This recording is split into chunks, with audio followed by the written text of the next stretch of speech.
Good morning, viewers. Earlier this year, on January 2019, Canada has pulled back a number of its staff from their embassy in Havana, Cuba, in response to the series of mysterious illness that has struck American and Canadian diplomats. A team of experts has been mobilized by the United States, Canada, and Cuba in order to find the roots of this issue, but any conclusion has yet to be made on the matter. Looking at this mysterious illness, often dubbed as acoustic attacks, that has struck the Canadian embassy in Cuba, and the peculiarity of this issue where only Canadian diplomats and their families have been struck, it must be noted that this was not the first time such an odd phenomenon happened in Havana. Now, we will have our field reporter Maria Stephanie Buntaran interview the Cuban representative for Indonesia, Her High Excellency Ambassador Nircia Castro Guevara, to hear about her statement on the issue.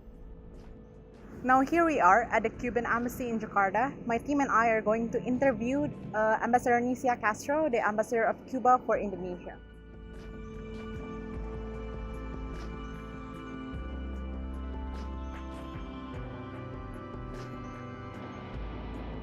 But I want to say that actually was the U.S. government the first one that in 2017 started with this issue of acoustic attack, and later Canada informed they had some cases, 2-3 diplomats that were saying they were also affected.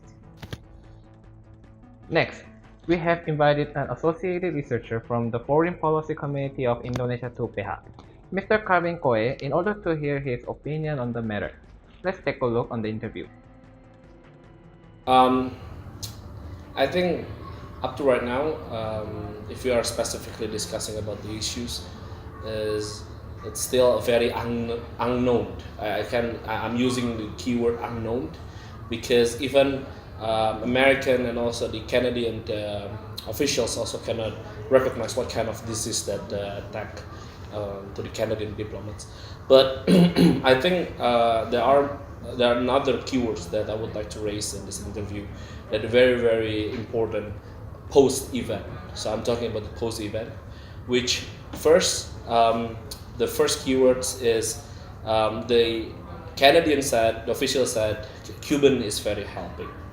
So what I would like to say is, even though this unknown illness attack, I can say that is unknown who's doing it, people are blaming one another. Cuban said it's American, Cuban said it's a Canadian or others. But the important thing is the Canadian said the Cuban officials is very helping them in the ground investigation.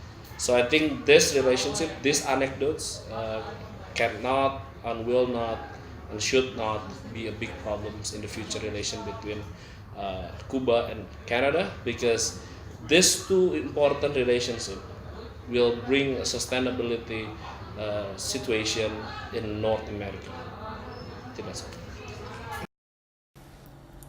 Efforts have been made to try and identify both the source and the nature of these acoustic attacks, but much has yet to be identified on the matter, and seeing how there is little to no lead on the case, we can only hope that the experts sent by the 3 states involved would one day bring the truth of this matter to light. Yohanes Suryawijaya, reporting from the University of Pelita Harapan, Karawaci. And that concludes our news segment for today. I am Phoebe Hartono. And I am Hyunjun. Thank you and see you next time.